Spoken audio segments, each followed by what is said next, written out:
So, today we are going to be reviewing this year's Doctor Who Christmas episode, The Return of Doctor Mysterio. So, if you haven't watched it, we warn you, there may be a few little spoilers as well as our overall thoughts on the episode. So, please stay tuned now. But go to iPlayer and watch it if you haven't. So, hello, people who have watched it. Enjoy the show.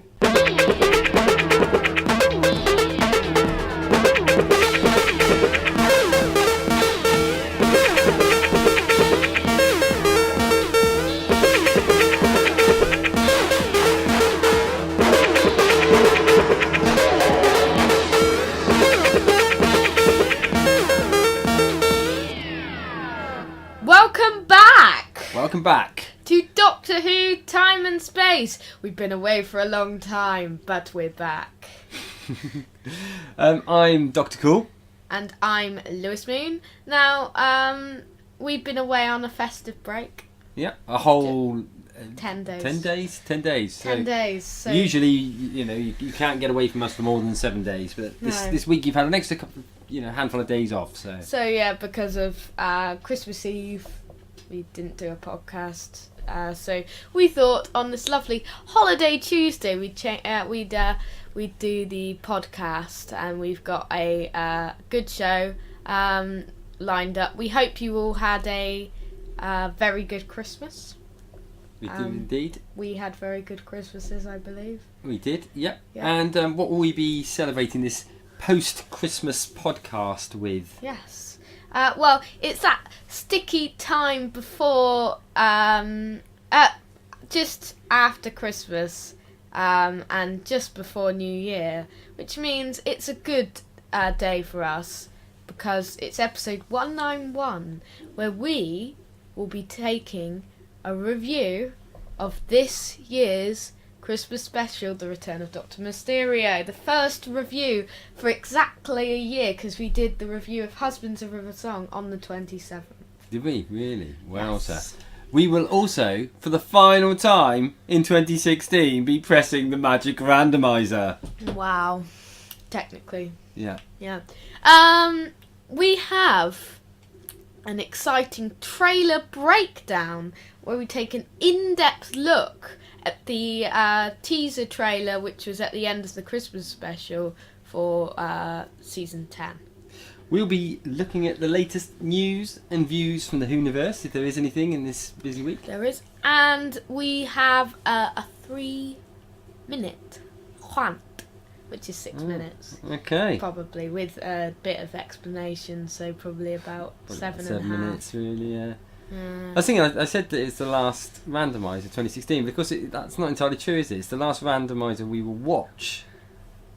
But actually, we're here next week, aren't we? We're on New Year's Eve. So actually, there will be one more. But we class that as sort of this is our final proper show of 2016, because most people will watch next week's show on New Year's Day, because it will be released quite late, or True. into New Year's Eve, and on YouTube and stuff into the new year. So that is very true. This is our final proper show of 2016 before we go into our overview of the past year next week, which we'll talk about at the end.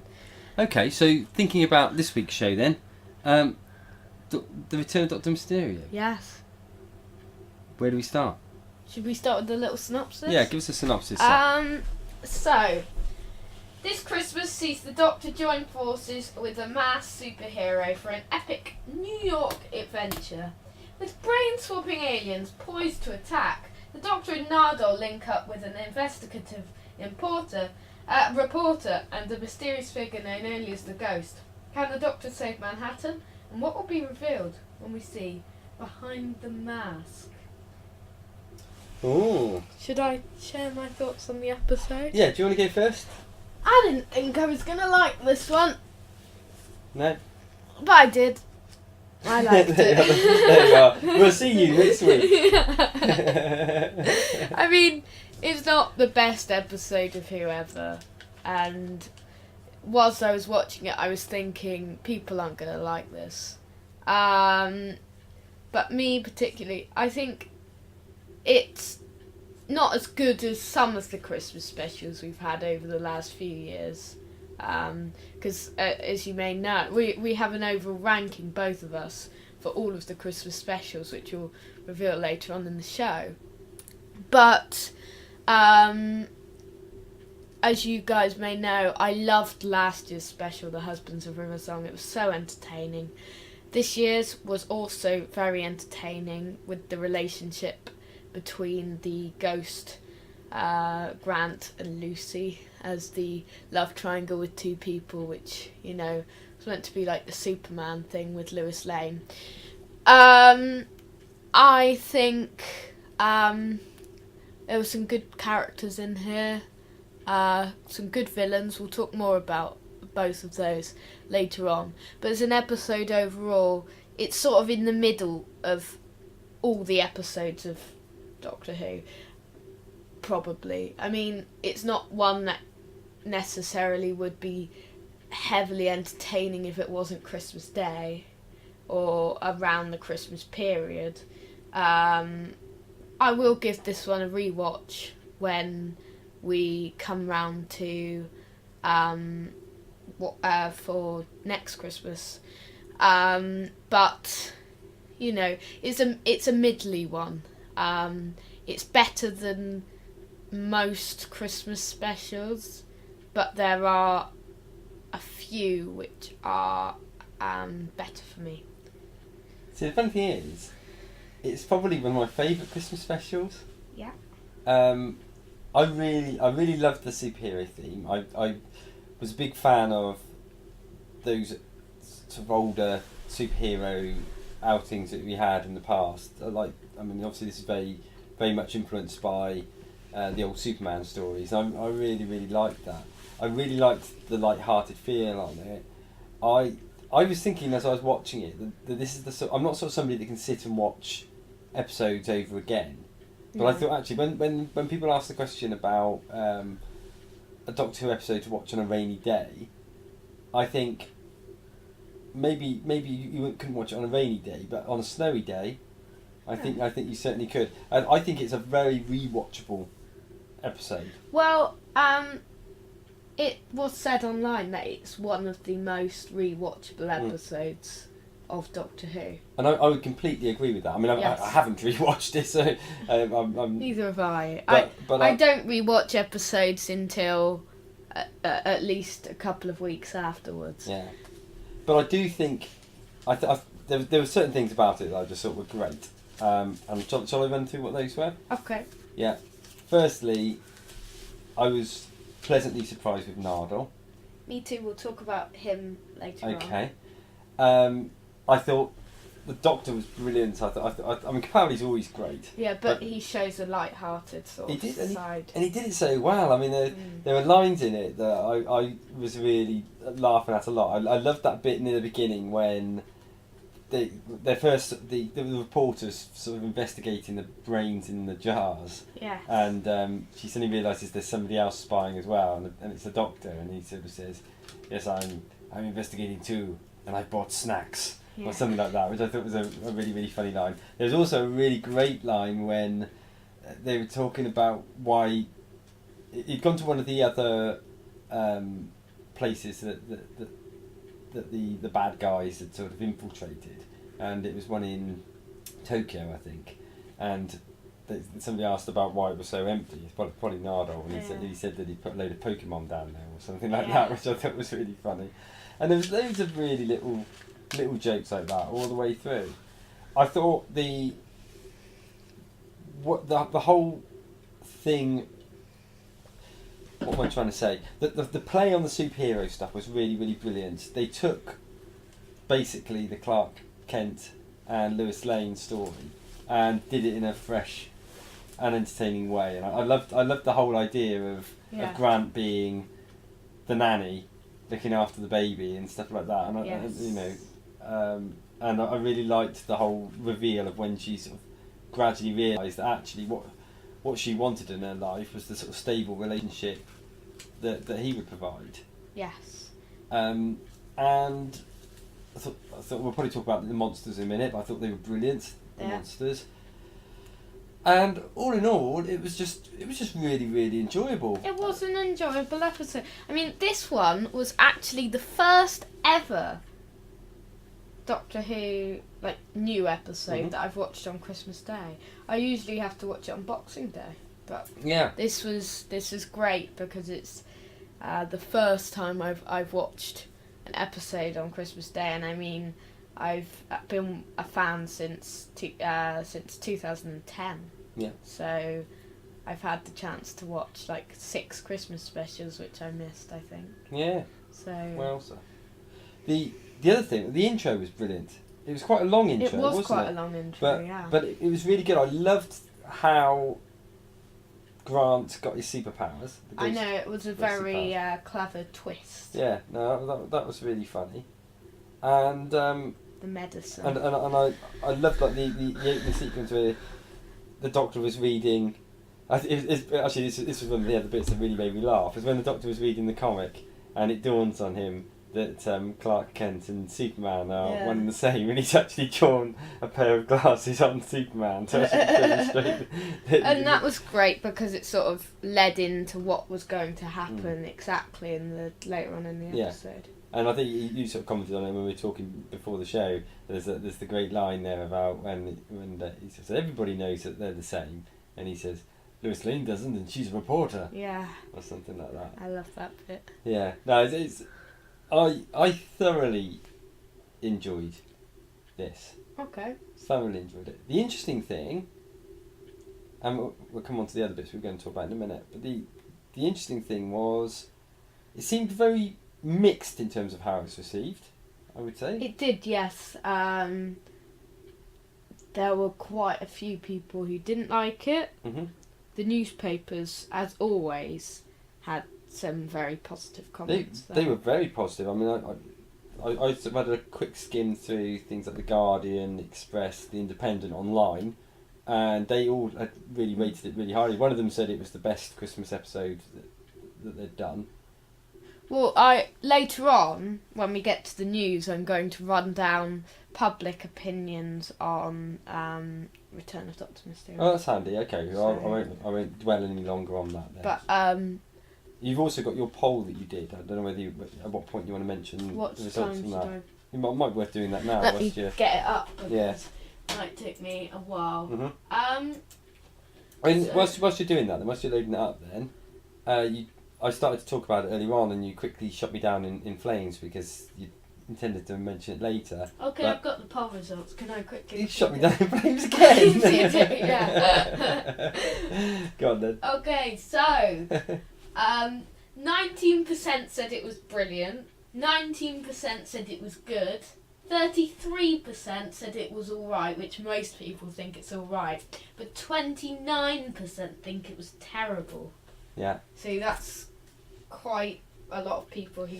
So Yeah. most people thought it was alright. Yeah, but I also think that if you take these top categories and you combine them, because I think the top two are quite similar, aren't they? Yes. So it's still more favourable than negative, but a lot of people don't like the Christmas episodes full stop anyway, do they? No. I think the thing is, a lot of particularly long-standing Who fans don't like the Christmas episodes. They hate the Christmas episodes. But I think your general punter, the sort of people that enjoy watching Doctor Who gets on the TV, but aren't the sort of people that are going to then look it up on Twitter and follow exactly what's happening and discuss whether or not the Cybermen are better now than they used to be or whatever.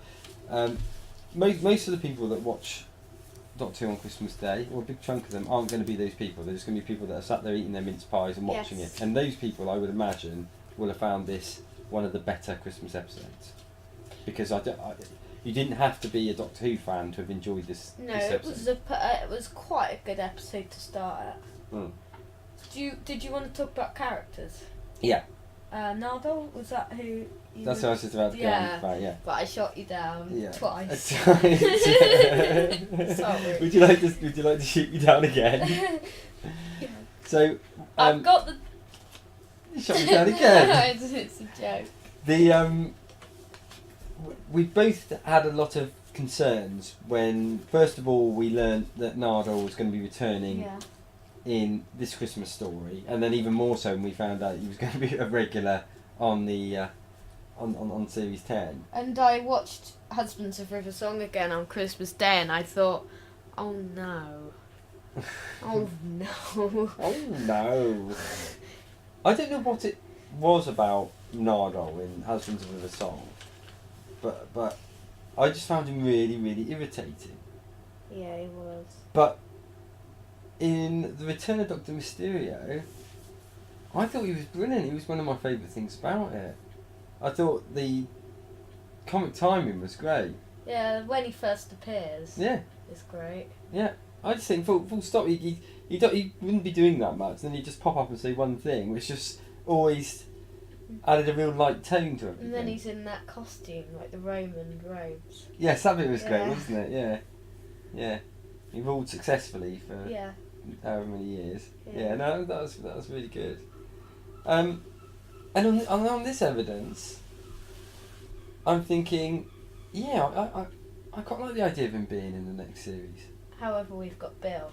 Yeah. And we'll talk about Bill and our first reactions from the trailer. But it looks like we're going to have two quite jokey, two quite, light-hearted companions. Which, they are making it more light-hearted. But, definitely. Will it work with the two companions together? We'll have to wait and see. Yeah. Capaldi, what did you make of Capaldi? I thought he was brilliant in the role of the Doctor.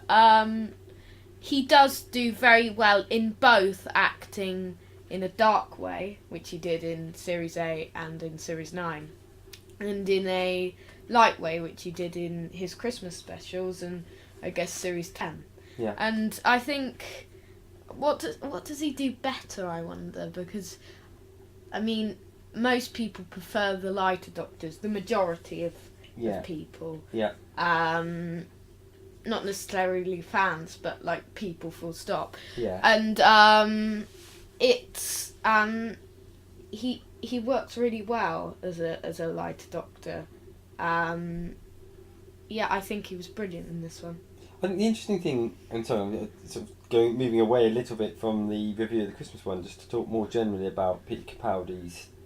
It's fine. Tangents are necessary. Yeah, is his time as the Doctor, and how he's going to be remembered in years gone by. And I think it's odd. I think he will be remembered as being a really great Doctor, but I don't think people will necessarily look back favourably on his run as a Doctor. Yeah. Just because, for whatever reason, the last couple of seasons do seem to have split the opinion. They do, yeah. More so than any of the previous ones, I think. I think so, yeah. And I think everybody realises that Capaldi's a great actor. I think everyone recognises that his portrayal of the Doctor is fantastic, but not everybody agrees that the episodes are fantastic. I personally have really liked the last couple of series. I have. I think both of them have been the top new Who series for me. Yeah. I mean, Series 1's great, looking back on it. But I think Series 8 and 9 are at the top. Yeah. And probably also, of all the Doctors, been the one that's had the sort of changing personality the most. More than any other. I guess you could sort of say that it mirrors, in some respects, William Hartnell's, because he started off as this grumpy old man and then gradually lightens up a little bit, doesn't he? Technically, it's depending on who his companion is, because he was a dark Doctor with Clara. Yeah. But he's a lighter Doctor with Nardole or Bill or River or whatever. And we have seen it a little bit anyway, haven't we? I mean, Sylvester McCoy's Doctor changed significantly, didn't he? From being the other way prat round. to being a lot more serious. Yeah. So, time will tell. But sorry, I took us off on a bit of a tangent there. I forgot what the monsters are called, but the head-splitting monsters. The Harmony Shoal. Now, we saw Harmony Shoal in The Husbands of River Song. We did. In I'd forgotten about that until you mentioned Yes. it. So. And I really thought they were a cool effect Mm. in last year's Christmas special. And it was great to see them back as their own story as a monster, because I thought that's a cool effect, but it's sort of they're a bit wasted in that story, Yeah. the Harmony Shoal things. And it's great to have a story with them, and Dr. Sim and Mr. Brock are both brilliant villains, especially Dr. Sim. He's sort of like a Bond type villain. Yeah, no, definitely. I do. I thought they were really good, the monsters, actually, and I thought even when they were in their human forms, they looked really quite menacing. Yeah. With the scars. Yeah, yeah. So, what about the main two? I guess in many respects, because I mean, the Doctor story is the sort of backstory to it, but in many ways, the whole focus on it centres around the romance between Grant and Lucy. What did you make of that? What the relationship? Yeah, and the characters as well. I'd say it was very clever. I love the scene where Grant's there as a nanny, but then Lucy walks in, and it's like really awkward because we've just seen her with the ghost. Yes. It's like, I love it when it's entertaining, I think, when there's awkward positions like that. And definitely. I think they were both quite good. Yeah. The ghost is cool in his superhero costume. Yeah. And Justin Chatwin plays a great role as both the ghost and Grant. And wasn't it great how he got his powers at the beginning? It was I really brilliant, liked that. the idea of swallowing that thing. Yeah. The thing else I was thinking about the episode. It's gonna. I know. It's going. I meant to mention it when we were talking about the aliens, but we have that scene right near the end where they find the Bond villainy looking guy. Yeah. I've forgotten his name. The Dr. Sim. Yeah.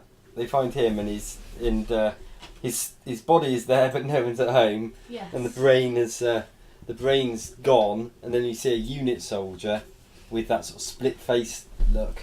So that would seem to indicate that the monsters have infiltrated certainly the American unit. Do you think we'll see them again? I think we will. I think next Christmas special we will see them again. Yeah, maybe actually. Because, well, I mean, next year's Christmas special is going to be the last one with Stephen Moffat. So maybe we'll see them in Series 10. Because I'm sure we'll see Unit one more, and the current Unit gang maybe one more time. Yeah. I think overall, Moffat's now written... How many Christmas specials has he now written? Christmas Carol, Yeah. Doctor the Widow and the Wardrobe, The Snowman, Time of the Doctor, Last Christmas, Husbands of River Song, Return 7. So he's written 7 episodes. With an 8th one coming next year. It must be really difficult trying to keep those fresh, and I think he did a fantastic job in coming up with something which isn't Christmassy as such, other than the opening apart from the sequence, opening scene. but had the feel of a Christmas movie. Yeah, it had the feel of an episode which maybe should be like a beginning of December sort of episode. Like, it's not that Christmassy, but... It's not Christmassy, but it feels like the sorts of films that they put on Christmas Day. Yes, it does. And therefore, to me, that... And it was definitely a real sort of a family film. So, I think sort of hats off to Stephen Moffat, really, because it must be very difficult coming up with fresh ideas for Christmas stories. Yeah. And he's done it yet again. And like them or loathe them, each of the Christmas specials has been very different in their nature. I mean, I think the most popular ones from Stephen Moffat's era are A Christmas Carol and Time of the Doctor. But they're not necessarily my favourite ones for that era. No, I mean I've still not seen Christmas Carol one, but okay, yeah, it's okay for me. It's a bit overrated for me. Yeah. Okay. Anything else to say about? What I did think was really good as well was how they got the name The Return of Doctor Mysterio in it. Yes. I thought that, the fact that the kid called him that right at the beginning, and then he then returned all that long time later, Yes. and so it was a return both in terms of the story and for us as the viewers, The Doctor. having not seen Doctor for since class, but Yep. technically. Yep. So, but we hadn't sort of really seen him this year. No. So for us, it was the return of Doctor Who, or Doctor Mysterio as they called him in Mexico. Yeah, and as they called him in the special. Mm.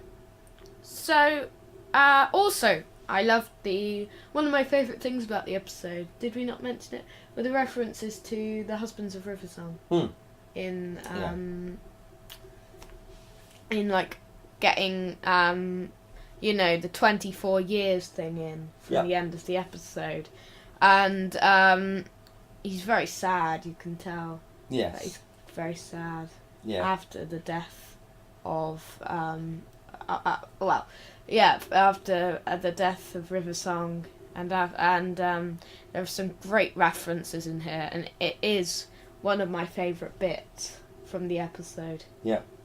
I love how it links in, because it's sort of a canon reference, because this fits in perfectly between last year's Christmas special, where we left it off, and next year's next year's series. Yeah. But what I want to know, if he's just come back from the Husbands of River Song, presumably. Yeah. When was it that he visited the class people? Yeah, that's an interesting thought, isn't it? Yeah. Yeah. But it could have been at any time, really, didn't it? Couldn't it? Could have been, yeah. It could have been when he was the caretaker. Yeah, it's different because he sort of flipped in and out of time. Anyway. Oh, and it was after Clara had died. Yeah. Yeah. So yeah, but that'd be an interesting thing to know. Yeah.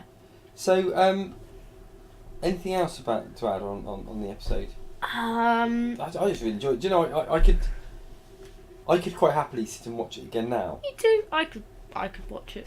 Okay, so sorry folks, we're finishing the podcast now because we're going to go and watch the episode again. So, overview then of the episode. I thought this was a very entertaining Christmas Day episode. It was another one which did quite well of everything we discussed in last week's feature of why Christmas episodes work. And I think that this was absolutely fantastic to see this special. Yeah. And it did something very different than other Christmas specials, because it only had a few subtle Christmas references, but it did make it a classic, not a classic, an episode which you could happily rewatch and watch it around the festive period. I'm going to give this episode, though, a 7 point, rounding it to the nearest sort of 5 or 0. Yeah. I'm going to give it a 7.5. And I will give it an 8. Okay. I think. Interesting. Yeah, because I tell you what, it was a really enjoyable take on that superhero genre. And actually, we were watching what was it we were watching? We watched a few other reviews earlier on. I think it was the fan show one, and they were talking about the scene where they had things in the different frames. Yes, that was clever. Which is very much like how they shoot a lot of the superhero sort of series that you get in America, or certainly some of the DC type ones. And I was thinking that when I was watching it, I was thinking this feels like a sort of like a Netflix superhero series does feel or something. like that, yeah, very, very good. I really enjoyed very it, good. And looking forward for Series 10. Series 10. Should we do our top Christmas episodes? Yeah, let's do it whilst we're here. I've got to find mine a second. Okay. So do you want to reel yours off whilst I'm Well, trying to locate mine? we set up a list. I'm going to go from the bottom. Okay. And Deco's watched 8 of the Christmas specials. Yeah. I've watched all 12. I've got my ranking. It's just my opinion. Some people may disagree with it, but here goes. Because I would say at number 12 is The Doctor, the Widow and the Wardrobe. Number 11 is The Runaway Bride. At number 10 is The Next Doctor. At number 9 is A Christmas Carol. At number 8 is The Time of the Doctor. At number 7 is The End of Time. At number 6 is The Voyage of the Damned. At number 5 is The Christmas Invasion. The Return of Doctor Mysterio fits in at number 4 for me. Just below Husbands of Song, which is below The Snowman at number 2. And my winner is the one we watched last week, which is Last Christmas.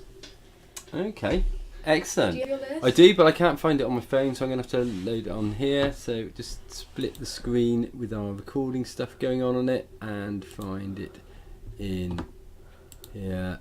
Minimise that, and here we go. Right, okay, my list. So as Lewis said, I've only seen 8 of the Christmas specials. So in 8th place for me, it'd be The Doctor, the Widow and the Wardrobe, which I do enjoy. Me too. But it's not as strong as some of them, certainly. 7, The Next Doctor. That probably would be a bit higher if it didn't have the stupid bit with the big side man at the end. 6, Time with the Doctor, which I like, but is just too much going on in it. Yes. Probably. Last Christmas at number 5. Really? Yeah. Okay. Yeah. Mainly because whilst I really liked Last Christmas, I didn't enjoy it the second time round anywhere near as much as I did the first time round. Okay. Still enjoyed it, but not as much. 4th place, Christmas Invasion. Okay. Because I really like the sicker acts. Yeah. 3rd place, Husbands of River Song.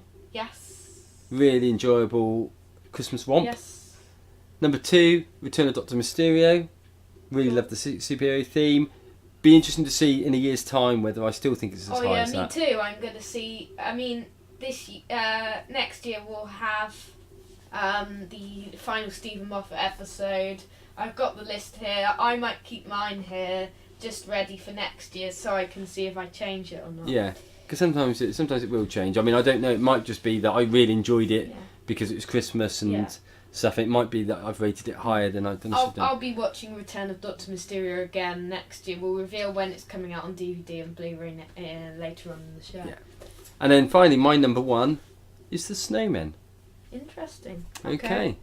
I love The Snowman. I watched it the other day. Yeah. No, I really like that. Again, I've only seen it once, so... Could Return of Doctor Mysterio win if you don't like it the second time? Well, there is that, yeah. And then Return of Doctor Mysterio will drop lower when you watch it again. Yeah. It would be also interesting to see whether some of the Christmas ones I've not seen manage to fight their way up into the top echelons of that chart when I do Christmas eventually Carol, watch them. Runaway Bride. Probably doubtful that Voyage of the Voyage of the Damned. End of Time. Well, you've watched part of the End of Time, but you can't really remember it. No. End of Time. I watched that the other day as well. Brilliant. Okay, so does that bring us to the end of our review of Return of Doctor Mysterio and associated Christmas episodes? Yes. So what do we have next? We have the news. So then, the news. Coming up, we've got a bit of Return of Doctor Mysterio news coming up about, reviews, DVDs, ratings, all sorts of things about that. But first, our headlining news has to be the new Season 10 trailer. Our first look, really, to the new series. And that was at the end of Return of Doctor Mysterio. We had a coming soon trailer. We're going to break down the trailer now. Trailer breakdown. And, share our thoughts and what we think of what's coming in the season from the trailer.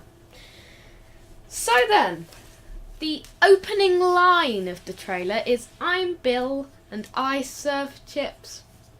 So, I think immediately with that introduction, you realise that we're not into the sort of serious companion that we've had, certainly with Clara, maybe with Amy, and maybe with Amy as well. Yeah, although it did remind me, the whole of that sequence with her doing the talking reminded me in many respects of the intro they used to have during Matt Smith's run. It was on Netflix. Was it just on Netflix? I think so. Yeah. and it had Amy sort of doing a little bit of a run of that. I guess it makes sense because it probably had a very similar purpose in that it was trying to explain to new people that hadn't seen Doctor Who before what Doctor Who was all about. Yeah. And that would have been the same thing for Netflix because it was an introduction to Doctor Who on Netflix, Yeah. I guess.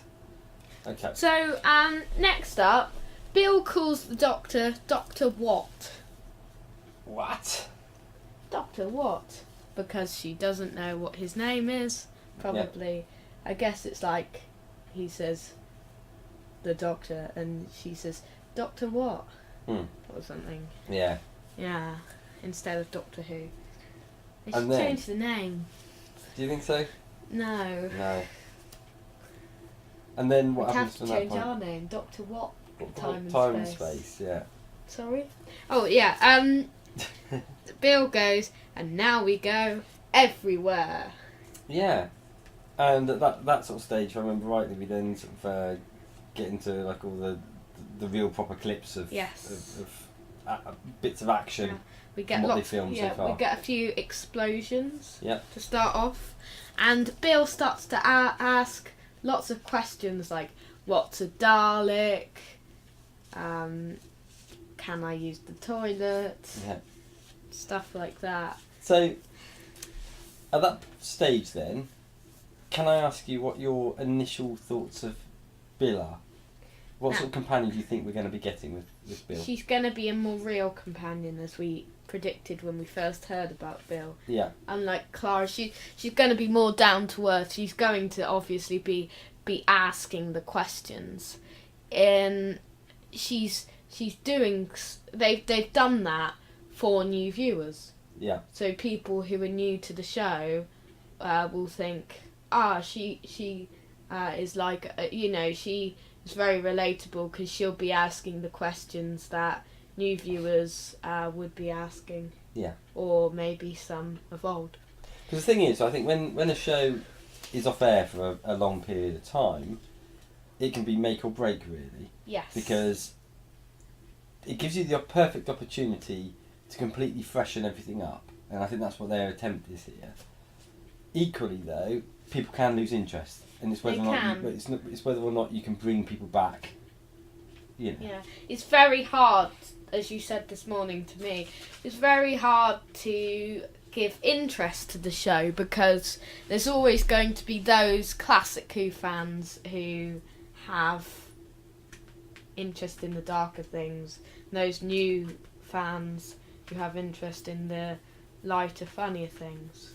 So you can't really do anything right, and that's why there's always haters and there's always likers. Yeah, I think that is right, and I think more than any other show, I think the longevity of Doctor Who is both a blessing, and also it's sort of arch nemesis, really, because it has got such a big fan base to try and appease, and you're never going to be able to appease those people that have grown up with the show and want to see it adapt as they grow up and they start getting into more serious adventures. They want to see serious adventures in Doctor Who as well. They do. But at the same point, it's essentially a kids' programme, so one way or other you're going to be alienating somebody or other. And I always think they've done very well with the way that they've managed that process. Yes. But it looks here that I think the last couple of series have focused very heavily on the darker side of things. Here it looks like they're making a real conscious effort to take it back to those more light-hearted days that we saw certainly during Russell T Davies's run, and even at times some of the early Matt Smith ones. I think it's very interesting how they're doing this. Do you like lighter episodes? Do you think it's a good direction for you as a viewer? Do you think it's better, or do you think you prefer it as a darker series? Personally, I prefer the darker ones generally. Yeah. But for the series, I believe this is the right direction. Yes. Definitely. I think Doctor Who has lost a lot of fans. It has, yeah. At a time where actually some of its storytelling has got better, but it's been stories that I think do alienate a lot of the family-friendly people. I mean, if Yeah. you think about how heavy some of Series 9 was, even like you take episodes that are really well received, like Heaven Sent. If you think of the age that you were when you first started watching Doctor Who, Yeah. if you'd have watched Heaven Sent and not Family of Blood, would you have been into Doctor Who? Probably not. But say if I was this age and I started watching Doctor Who, yes, I would be interested. Yeah, but certainly in terms of that sort of really young audience, which has always been a big chunk of the audience, Yeah. I think they would have struggled with that. I think they would have struggled with The Woman Who Lived. I think they would have struggled with how Ben. I think they would have struggled with numerous ones really, of particularly last series actually. Although the Doctor wasn't quite as dark as he was in the first series of Capaldi's There were run. some darker episodes. The episodes themselves were really dark at times. I Yeah, thought. they were. So even ones like, if you look at it, they didn't necessarily have villains in them quite often, did they? No, they just had dark storylines. Yeah, but yeah. that was good, but not for the show. Yeah, no, that's right. Yeah. Let's move on then. We see them in we see the Doctor and Bill in Victorian costumes, which we know is from episode 3, written by Sarah Dollard. Then Looking forward to that one. Yes. Then we see Bill in a spacesuit, freaked out by a strange blue man, which is the first monster we see in this. Yeah. That is followed by this weird silver statue sort of creature. Yeah, what do you think that was? I don't know. It's not a weeping angel, is it? No, I don't think so. But I mean, I didn't even notice that the first time. No, it's just in a corner. It's just for a split second. There's a few things which are just there for a second. Yeah, no, that's right. And then Bill says, "Now I see everything differently." Yeah. That's how we're going to see the show. This girl screams at College, who is Bill's friend, played by Stephanie Hyam, I think. Then we see the killer emoji robots, which we'd heard about, and they're from episode 2, written by Frank Cottrell Boyce. So immediately when I saw them, and I remembered that was the Cottrell Boyce story, my immediate thoughts were, people are going to hate this one. They are, yeah. David, he could be good in this. It could be, yeah. Could be, like the one with the, like the Zygon guy, Vitanis. Yeah. I mean, to be honest, I enjoyed Frank Cottrell Boyce's last one. I actually like it, Forest of the Night. It's not my favourite in the series by any means, but I do like it. It's an enjoyable It was okay. episode. Yeah. David Suchet appears, who will be in episode 4, written by new writer Mike Bartlett. Then we see a Dalek. Hooray, Dalek. Which we presume, because there's quite a bit of Daleks really in this trailer, we presume there's going to be a full Dalek episode. Or with some other villain which we will mention later on. I think the Daleks are going to be a side story. Okay. Yeah. Well, they're in the trailer quite a bit. Yeah. They're going to be in at least 2 minutes, we know that. Yeah, no, I reckon they will be in the pre-title sequence or something like that and set the context of the story. Because we've also got to remember that they haven't finished filming yet. No. And therefore there's going to be a lot of these. There's going to be a second trailer out some point in, like, say February, like we did with Series 9. There's one which is a bit closer, just about a month before it's on. And even though they have filmed a number of the episodes, they wouldn't have finished editing a lot of those episodes. No. So they probably have a limited amount of footage to use at the moment. So it may be the Dalek bits they've got, and people will you could visit I don't know Somalia or somewhere like that and mention Doctor Who, and they'd all probably think of the Daleks. Yeah, you know, the Daleks are the thing that you think of, really. They are, yeah. Bill says, where are Nardole is attacked by Daleks, which that makes us think that maybe they'll be in it a bit more. Because that's new footage. We've not seen Nardole with the Daleks. We've seen the Doctor and Bill against the Daleks in that clip at the World Cup, Throne from the Future. Then we see Mavellian type creatures. Yeah. Which episode are they in again? Destiny of the Daleks. Is that the one? Have I seen that one? No, Okay, I'll explain why I don't know who they are. it's the other Tom Baker one, Right, okay. not Genesis. Are they at war with the Daleks? Yes, they are. Because And they seem to be dying in this clip. okay, I mean that would make perfect sense, though, wouldn't it? Because the Doctor says something around that area about you're in the middle of a war or something like that. So that could well be the Daleks versus the. I think there'll be a called. whole episode with Daleks versus Mavelians. Could be, yeah. If so, though, I wonder who's written that one. Stephen Moffat. It might be the first one. It might not be the first one though, because maybe a lot to fit in. Yeah. Yeah. Okay. Sonic Shades, we see. Yeah, it returned. Yes. Over that was just wearing shades. Could be just wearing shades, but but he's obviously got the sonic screwdriver as well, hasn't he? Yes. I don't think we'll see too much of the sonic shades because I think No. I quite liked them, to be fair, They but were quite entertaining. I think the general consensus was that they were didn't Yeah. you? Sounded like it was something that Capaldi wanted to bring in himself to freshen up and have something a bit new, and we got to love Capaldi, so we agree, Capaldi. Yeah. Peter, we love them. We love the sonic shades. Then there is a ice planet type thing, Oh. which is a person, presumably the Doctor, in a spacesuit. Yeah. Or potentially Bill, because we did see Bill wearing a spacesuit earlier on. And we saw Nardole in a Yes, that's spacesuit. right. Yeah. So they're all in spacesuits. Yeah.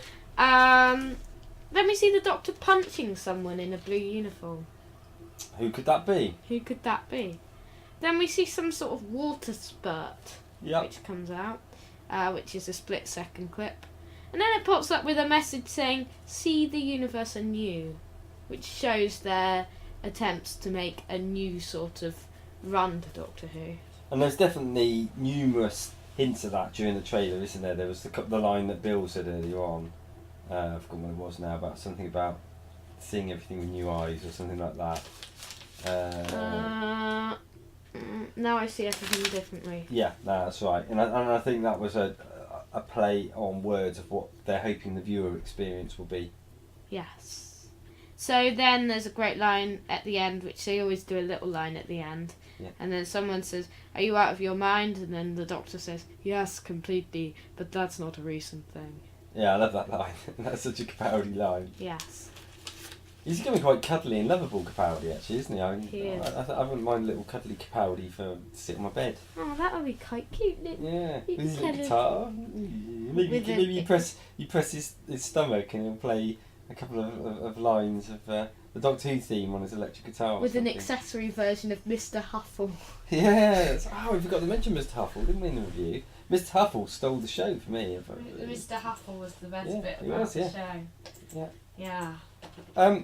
Okay, so overall thoughts on the Series 10 trailer so far? Right. I would say it looks very new. It looks very different. It does look very And it looks very good. I love it when they do that. I love it when they do trailers. Yeah. We haven't seen a trailer since the one for Series 7 in The Snowman. Yeah. For a new series on a Christmas special. Is that right? Yeah. Yeah, I guess because of the sort of timing of it. Yeah, that probably is right. Yeah, isn't it? and we saw that then. It looked very new with Clara coming in. Now we've got Bill. Yeah. And it looks very different again. Yeah, no, Looks I think brilliant. that's right. It's the first time we've seen a new companion come in since 2012. Yeah. I do think the show needs a bit of a reboot. However much I've enjoyed the last run, I think for the sake of longevity of its fan base, I think it does need a shake-up. Yes, it does. Yeah. So, my own thoughts on it were that it's difficult to tell too much from it. Yeah, I mean, I just sort of- Bill's in this trailer a lot, and Bill's the focus of this trailer, Yeah. which I think we'll see it kind of through Bill's eyes, not from her point of view, but like through the adventures through her eyes with the questions, questions being asked, and as a very relatable and down to earth companion. My fears from the outset with Bill, as I think I said on numerous occasions before, is that she's going to be annoying, like I found Donna. Yeah. And I still think there's every chance that might be the case. Me too. I hope not. But Yeah. but again, you know, if you were to ask people what their favourite run from New Who was, a lot of people loved David Tennant as the Doctor, and Donna always come out as the top companionship for New Who. So I'm certainly in the minority there, but that you know, I can only say what my own thoughts were, and they are anti-Donna, I'm afraid. So please, Bill, don't be as annoying as Donna, even though the people may want you to be. Sorry, Pearl. Sorry. Any other news aside from that? Yes. Well, that was our head news because it's quite exciting news. Let me just shift that microphone round so that the folks at home can hear you. Clunkety clunk, yakety yak. Remember when it fell over last week? It did, didn't it? But nobody would have known, so we edited it out. Yeah. The Return of Doctor Mysterio then. Let's move on to a bit of things about Return of Doctor Mysterio. So let's start with viewing figures. Now, Doctor Who was the 7th most watched show on Christmas Day 2016, according to overnight viewing figures. So this is just viewing figures from Christmas Day overnight. Yep. This isn't like with the final or L+7 figures, which will be released probably at the end of the week, if not the beginning of the year. Do we get to tell us what came higher? Does it give us a yes, rundown? it will. I'll tell you in a sec. Okay. The Return of Doctor Mysterio was estimated to have been watched by an average of 5.7 million viewers, just behind Strictly Come Dancing, just behind EastEnders. Sorry, Strictly Come Dancing was the most watched show this year. Yeah, I bet you the other one would be Mrs. Brown's Blooming Boys. It's in there. Yeah. So what else is in there in that top? Well, I'll tell you in a sec. But the placing of the 7th place score was equal to The Husbands of River Song. Oh, was it? Okay. So at number 10 we had Frozen with 4.7 million. At number 9 we had Emmerdale with 4.7 million. At number 8 we had The Queen with 5.2 million. Number 7 she's on it. They show her every year. I know. It's a repeat.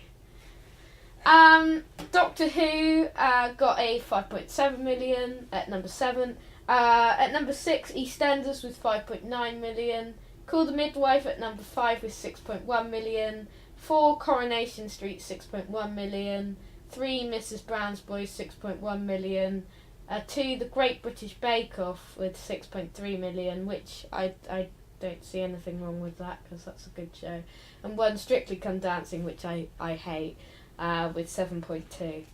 Again, you know, it shows that Doctor Who is still there with the big boys, doesn't it? Yes, it does. It's still holding its own. It's about where you would expect it to sit. It is, yeah. With all those programmes. I mean, I don't necessarily agree with popular view on it because I still, to the life of me, cannot fathom how on earth Mrs. Brown's Boys manages to get anywhere in that. Top three, both years. And Coronation Street, I just never understood. Yeah. Well, the overnight figures are early estimates, and we can expect a sizable increase when the final Barb figures are released. The overnight figures only include those who watched it live and those who recorded and watched it later that night. However, the final figures includes those who recorded and watched within a week, making them a more accurate measure of how many were watching. So we won't get those figures on the podcast until about 2 weeks' time, probably. Because it would have to be a week. I wonder when most people that don't watch it live watch it. And I would imagine a lot of people probably watch it Boxing Day. Yeah, I used to watch it on Boxing Day. You watched it on Boxing Day. Yeah. We sort of swapped around this year. We did, didn't we? Yeah. When we watched it. Yeah. It's like 1 year we'll watch it at the same time. We will, yeah. So that's interesting bit of news. I think it shows. I read a couple of contradictory tweets. I read one which was saying low viewing figures for Doctor Who show that it's a programme in decline, and then somebody else saying quality figures in comparison to its nearest competitors, and gave the sort of the difference of the figures between that and Strictly Come Dancing. And let's face it, it's not going to compete with Strictly Come Dancing, is it? No. Well, we had an appreciation index, and the Return of Doctor Mysterio has an appreciation index or AI score of 82. Okay. The appreciation index or AI is a measure of how much the audience enjoyed the programme. The score out of 100 is complied by a specially selected panel of around 5,000 people who go online and rate and comment on programmes. So how does that compare? Do we know with others? Well, the score is identical to that received by last year's Christmas special, The Husbands of River Song. So people liked it about the same. And do you know, I think it goes back to what I was saying earlier on, just proving that I am in fact very clever, which is the fact that regardless of some of the negative comments that have been coming out from Who fans, that the Christmas episodes, whilst they're meant for Who fans, are meant for a wider audience. They are, yeah.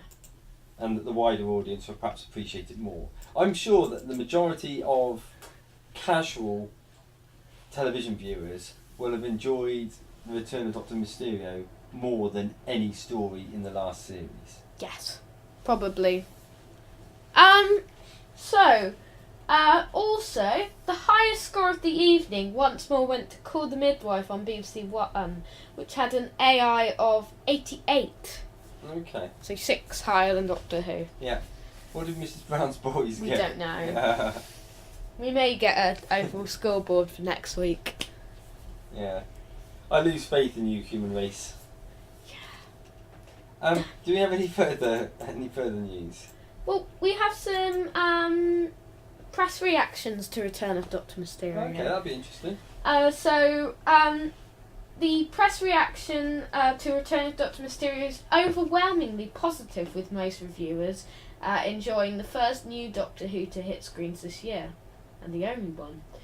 The Telegraph described it as the happiest, most heroic Christmas special in years. Capaldi was charismatically mercurial, switching between silliness and sadness. Nardole, who could have been a mere stopgap until new companion Bill arrives next year, worked well as an affable comic stooge, with the added ability to put his finger on the painful truth of the Doctor's loneliness and grief.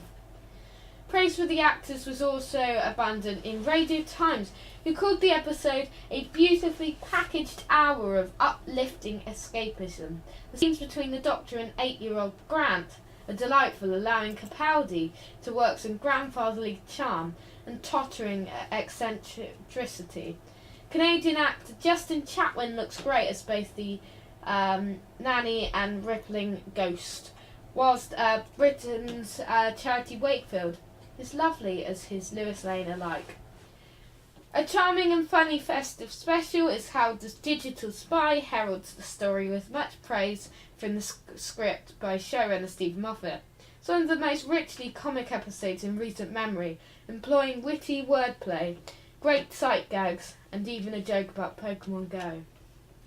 And the script also wins plaudits from the Los Angeles Times. They say that the episode pays very much to Moffat's strengths. He has a talent for fast-paced farce, with characters going in and out of doors and portals in space and time.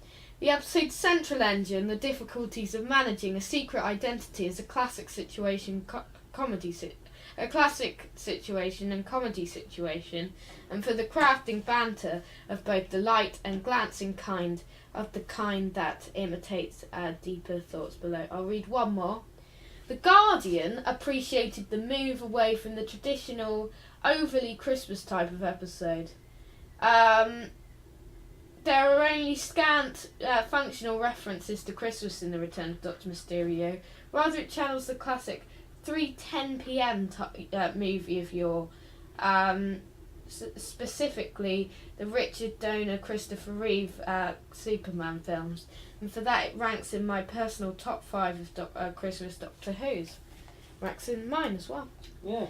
But so they were generally positive, which is why it surprised me then to have a look on Twitter and see some of the negativity that was being yeah, I know. expressed. On YouTube and The Doctor Who site, they always have things on. So I think there is definitely in Twitter, yeah. There is definitely a difference between the Who fanatics who are sort of split on the certainly the Moffat and Capaldi era, full stop anyway, and the casual viewer. Yeah, well, you can read all of our the press reactions at misslessmeanadventures.weebly.com, where there'll be a link in the show notes. So just to give credit to the original article, that this is coming from Doctor Who News. Doctor Who News. Okay. So well done, thank you. And we often get a lot of our news from there, don't we? And yes. So, do we have any further news? We have one more bit of news, and that is about the DVD and Blu-ray version of The Return of Doctor Mysterio. Okay. Full details have been announced for the DVD and Blu-ray of the 2016 Christmas special, The Return of Doctor Mysterio. It's set to be released in the UK on the 23rd of January 2017, priced at £13.27 and £16.33 RRP. Bonus material for the DVD and Blu-ray includes two features, which are the Doctor, a new kind of hero, and that is the Doctor. The description is the Doctor has no superpowers, but he can stand proudly alongside the greatest superheroes ever known. In this special program, we'll ask what is it about the Doctor that makes him so heroic. And then there's the Doctor Who Extra, where joint stars Peter Capaldi and Matt Lucas, showrunner Stephen Moffat, and many more for this very special inside look at the making of The Return of Doctor Mysterio. So the funny thing about this, and I don't know whether you'd agree, and maybe I'm out on my own here, but it's very rare that I see anything on as an additional feature that I can be bothered to watch. Me too.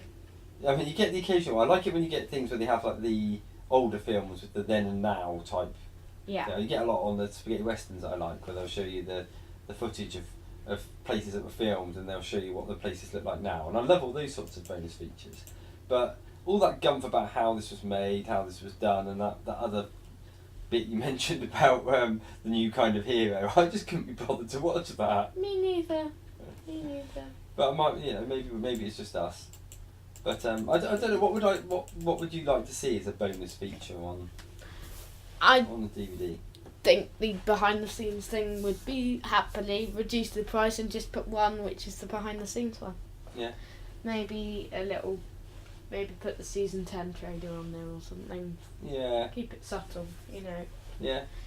Be interested to see what other people think of that. What do you think, folks, generally about bonus features on, well, specifically in this podcast, Doctor Who DVDs? Yeah. Maybe have a commentary on there. I did like when we watched the Power of the Daleks. I liked what they showed there was the remaining scenes from the original version of Power of the Daleks, and that was a good feature to me. Yes, it was. That was really good. We watched another one on one of your DVDs. I can't remember which one it was now. Survival. Where they were talking about the end of Doctor Who, and that was a really good documentary. But just generally, it just feels like a load of guff that they add in just to provide some form of justification for the cost of the DVD, and because you can fit so much data on there, well, let's do it. Yeah. But anyway, that's my controversial comment of the week. Well done, Deco. So it doesn't look like we'll have time for a 3-minute rant. No, it doesn't. No. But should we press the randomizer? We do have the magic randomizer. Do we do that straight away? Let's do that straight away. Yeah. Do we have the randomizer open? We do indeed. We've got our first. Our last randomizer of 2016. So do you want to just explain briefly what the randomizer is for the So we've got every single episode of Doctor Who in one Excel spreadsheet, and we click a button, a macro button, and it tells us what episode we'll be watching and reviewing for next week's show. Occasionally we get a very good one. Sometimes we get those terrible ones, and most of the time we get those which are all right. But in the end, we'll see them all the ones that we physically can. Yes. Obviously some of them aren't available anymore unless they get found in the interim. Until 2020. Yes. So, let's end the randomizer 2016. Let's hope it's a good one. Okay. Let's hope it's a good one. So, Without any fear. let's press that magic randomizer button. We don't have that one, do we? No, we don't have that one. That's a Right, that's a Christmas one, so we skip past that one. Do we have that one? We don't have that one. No. Well, what's the chance of that? This one. Okay, right. That's actually the first time we've actually gone through about 4 episodes where they're either Christmas ones and we don't watch Christmas ones other than at Christmas, Yeah. or that you don't physically. I mean, it is Christmas, but next week it won't be. Yeah. Okay. Okay. There's a few that I haven't got to yet that we will get gradually, unless we were to download it from the BBC store. Yeah. What do you want to do? You want to go with the one we just got? Yeah, We just it's selected. easy. Okay. We So haven't what was watched it? Have we? No. Okay, so it is the Keeper of Trakan. Keep it track out. Which is the first one with Nissa in. Okay. I know very little about this other than I've seen the Trakan monster. Yes. Good. Yes. There we have it. Interesting. Yeah. Very interesting. Can you remember it or not really? Not very well. Is it very highly rated or not really? It's one of the ones I mentioned earlier. It's okay. Okay. Most of them around that time are the okay ones. The sort of average that sort of. sort of tail end period of Tom Baker's, which wasn't as strong as the beginning part. But the Keeper of Trakan shall be our final randomizer episode of 2016. So we've got to try and cram that in now before Saturday, haven't we? So we'll probably watch a bit of it on Thursday. Yeah. And then And then a bit of it on Saturday. Good. Well, that probably brings us to the end of this week's episode of Doctor Who Time and Space. Yes. Before we talk about what we've got coming on next week, how can people get hold of us? They can get hold of us at mrlewismoonadventures.weebly.com. That's our website. And you can see all of our figure adventures. It's a new series of the figure adventures has arrived on Mr. Lewis Moon YouTube account. Mm-hmm. You can get us at drwho time as in n space on Twitter or Deagle's Twitter. Is Mark with a C, Mark Freak Geek. Yeah. Is that right? Yeah. It is, isn't it? Yeah. And then you can contact us on Podomatic at Doctor Who Time and Space. Or leave a comment on iTunes or on YouTube. Yes. So we'd love to hear, in particular this week, we'd love to hear what your thoughts were on the Return of Doctor Mysterio. Yeah, that would be great to hear your thoughts. We heard the poll and we heard that most of the people who voted said it was an okay episode. We'd love to hear what you think of the Season 10 trailer. The Season 10 trailer. We'd like to hear what you think of the Keeper of Trakan ahead of us watching it. Yes. So that we can quickly change our mind if you all say it's crap. But more generally, just drop us a line. We like Better than the Happiness Patrol, which we had to watch. The Happiness Patrol is what came out first of all. But then we don't have that one available at the moment. So we will by the end of the randomizer. Yeah. We are putting off most of the Sylvester McCoy ones because the half of them are rubbish and half of them are quite good. Yeah. So that's it for this week's show. What do we have on next week's last show of 2016? Yeah, technically. Though. Technically. This is technically the last. Depends. show. Technically, next time's is. Realistically, most people will be listening to next week's in 2017. So then, episode 192 is coming next week, and that will be where we take a look back at the top 20 things that happened in Doctor Who this year. So that could be the Christmas special, that could be Class, that could be Power of the Daleks, that could be any merch that came out or any other things that happened. Instead of doing the usual top 50 because there was no series of Doctor Who, we're doing a top 20. Mm-hmm. That'll probably be challenging, won't it, in a Who-less year? We didn't do that last year, I don't think. I don't think we did, no. We're doing it. We will also be giving our thoughts on the Keeper of Trakan. Yes.